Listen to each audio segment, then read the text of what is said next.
नमस्कार दोस्तों, स्वागत है आपका हमारे चैनल टेक्निकल पर। मैं अखिल गुप्ता।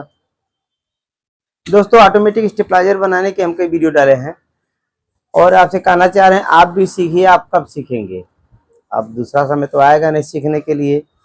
अब बहुत बड़ा इसमें तीर मारना है भी नहीं, और आप पूरे सीजन में सारे स्टेबलाइजर का वीडियो नहीं बना सकते हैं, लेकिन बहुत से स्टेबलाइजरों का वीडियो हम बनाए हैं। एक वीडियो और बना रहे हैं, ध्यान से देखिएगा। पहली बार अगर हाथ डाल रहे हैं बनाने के लिए तो भी बना लेंगे, कोई रिस्क नहीं, कोई कंप्लेन नहीं। सामान क्या चाहिए आपको? कैबिनेट है, ट्रांसफार्मर है, वायर है।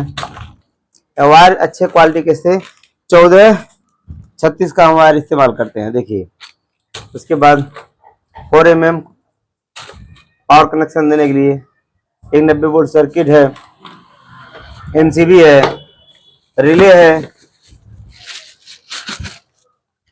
है, अच्छे क्वालिटी के रिले हम इस्तेमाल करते हैं, पावरमैन का है। एक वोल्ट मीटर है। तो सबसे पहले स्टार्टिंग आपको पास करना है, इसमें लेग से लगाने की जो व्यवस्था है, इसकी लेग सबसे पहले आपको लेग लगाना। लेग अगर नहीं लगाएंगे तो बाद में ये ट्रांसफार्मर इतना हैवी है, आप इसको उलट नहीं पाएंगे, आप पड़ जाएंगे परेशानी में। तो सबसे पहले इसका लेग लगाते हैं और तब तक आप होल्ड कीजिए। तो दोस्तों देख सकते हैं, रिले और लेग दो चीज हमने लगा लिया है। अब इसमें लगाना है क्या? ट्रांसफार्मर। तो ट्रांसफार्मर लगाने के लिए इसमें 2 पैड मिलता है, एक छोटा एक बड़ा। तो आप छोटे पैड को नीचे लगा लेंगे और बड़े पैड को नीचे लगा लेंगे, छोटे पैड को ऊपर लगाएंगे। रबर पैड है। तो ये तो रहा, 1 मिनट, बोल्ट पहले बोल्ट लगाना पड़ेगा आपको। तो बोल्ट में वाशर भी चाहिए, पहले हम वाशर का व्यवस्था कर लें।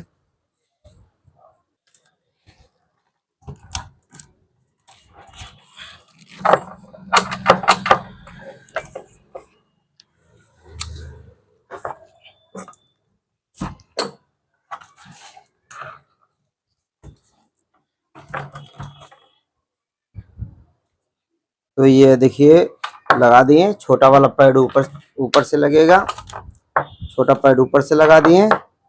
इसमें एक कटोरी आएगा, एक वाशर डाल दिए और अब नट टाइट कर लेंगे।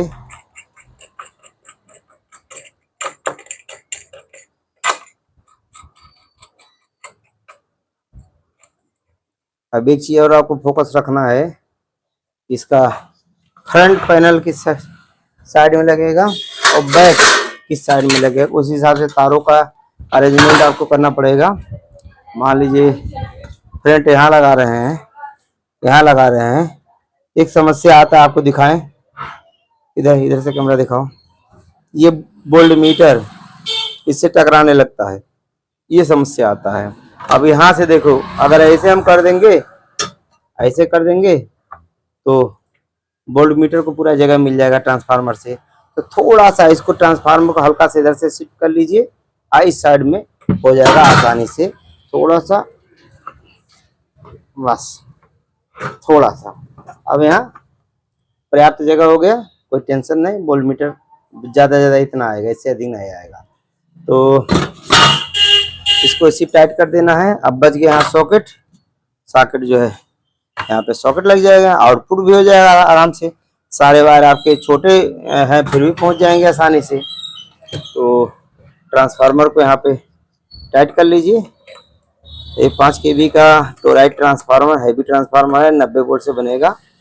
और थोड़ा सा रिले से दूरी बना के, हाँ 90 वोल्ट से बनाएंगे इसको, और बहुत पावरफुल तैयार होने वाला है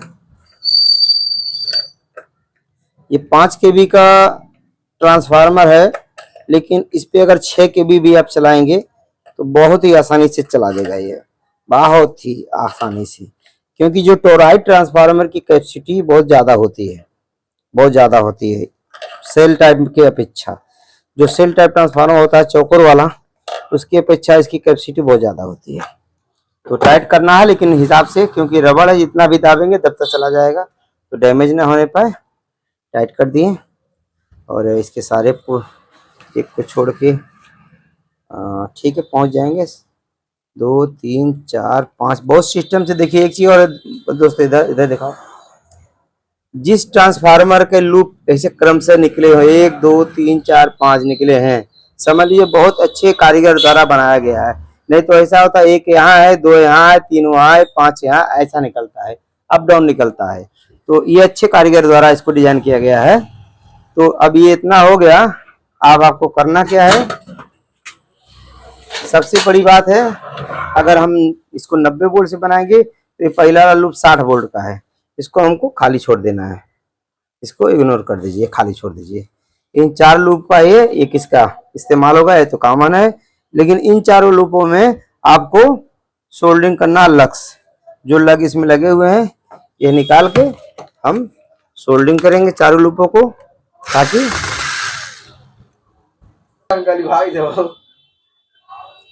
तो ये ट्रांसफार्मर लग गया, रिले लग गया, और ये अभी लग से लगा हुआ सोल्ड नहीं है, अभी सोल्ड कर देंगे।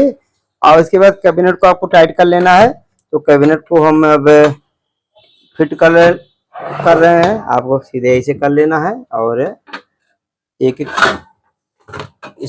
स्क्रू जो है फंसाते रहिए। थोड़ा बहुत हैवी कैबिनेट है, थोड़ा मशक्कत करवाता है बैठने में, क्योंकि इसमें चूड़ी रहता नहीं, केवल होल रहता है, चूड़ी बनता है, चूड़ी बनता है, होल रहता है, खाली मशक्कत कराता है लगाने में। तो पहले सारे स्क्रू को फंसा लीजिए इसमें, उसके बाद ही टाइट पूरा कीजिए। हम पूरा टाइट नहीं कर रहे हैं अभी केवल सबको, क्योंकि जिसको दाएं बाएं जितना खींचना रहेगा खींच लेगा, नहीं तो बॉडी जो है अकड़ जाती है। देखिए तो दोस्तों, अब हम कहाँ तक इसमें कितने क्या क्या काम किए आपको दिखा रहे हैं। कैबिनेट को हमने चारों ओर से लॉक कर दिया। ये हमारा 60 एम्पियर की एसटी है, इसको हमने लगा लिया, बहुत अच्छी क्वालिटी का है। और वायर सारे जितने भी इसमें लक्स पे लगने वाले हैं सभी हमने सोल्डरिंग कर लिया, देख सकते हैं सभी सोल्डरिंग कर लिया। ये ज्वाइंट है न्यूट्रल का, इसको भी हमने सोल्डरिंग कर लिया। सोल्डरिंग करने से स्टेबिलिटी बढ़ जाती है, और मतलब जितने भी पॉइंट है सबको ढंग से सोल्ड कर दिया।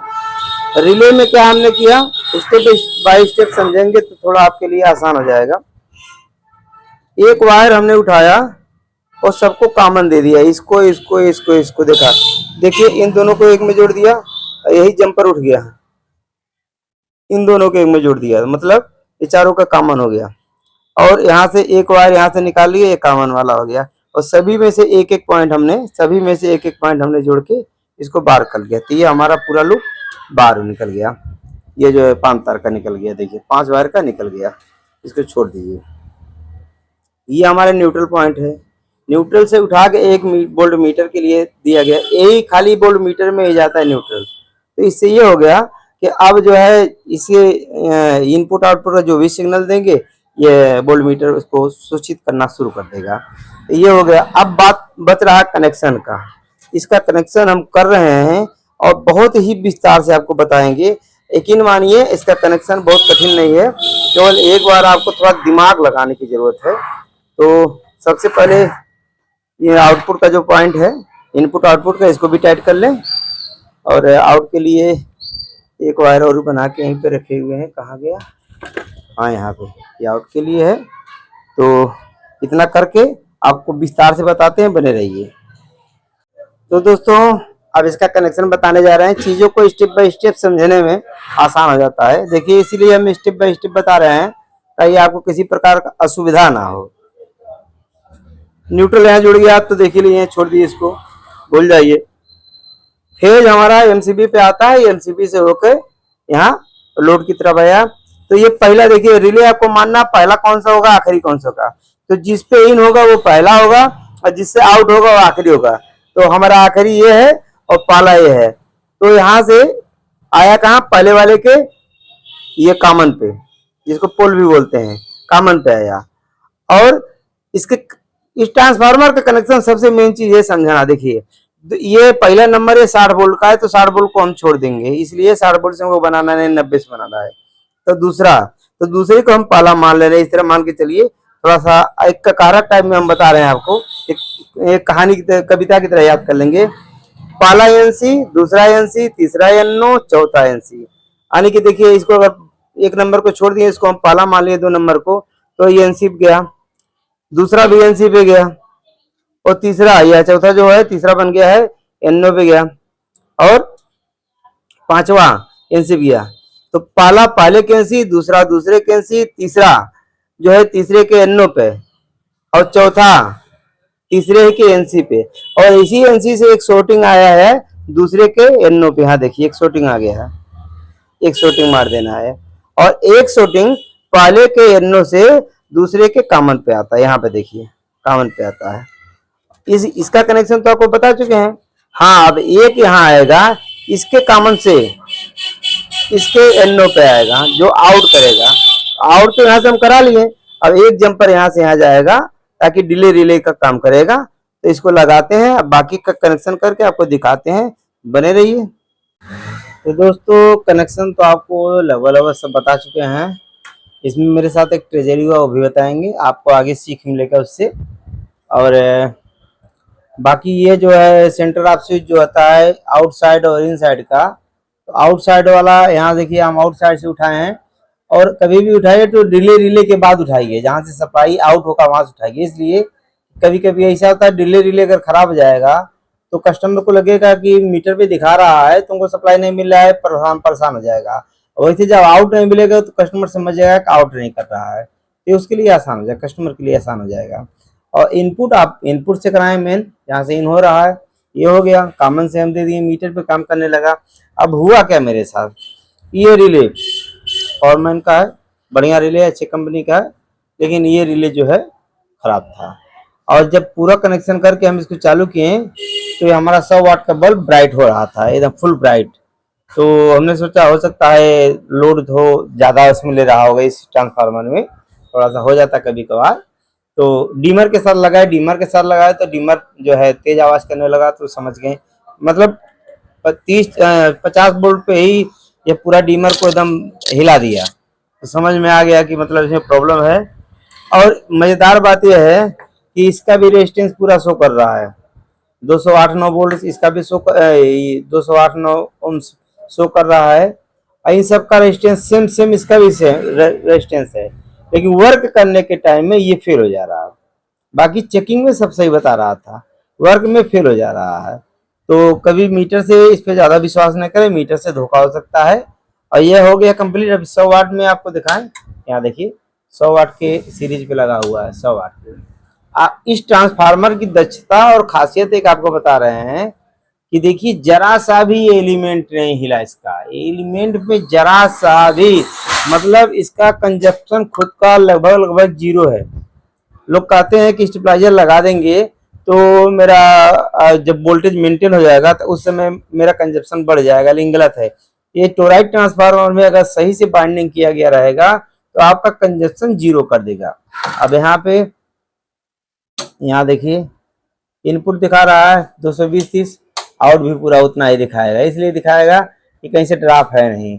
अब इसको जो है हम डीमर पे डाल के आपको कनेक्शन इसका दिखा रहे हैं कि किस तरह काम करता है डीमर पे डालने के बाद।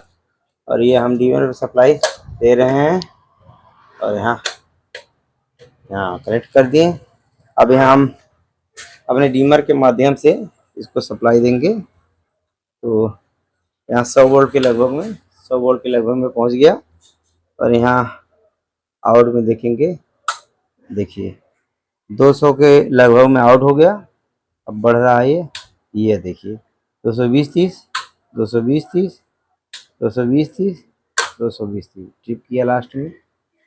क्यों ट्रिप किया, ज़्यादा वोल्टेज पा रहा था, कहाँ से आया ये देखिए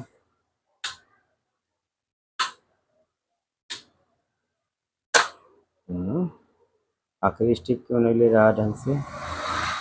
उसका ऐसा नहीं कि मेरा इनपुट वोल्टेज इसमें तगड़ा है, हो सकता है। अब देखिए इनपुट में हम दे रहे हैं तो 150, 200 तक लिया, ठीक है। 220 के बाद ट्रिप करा रहा, ऐसा क्यों?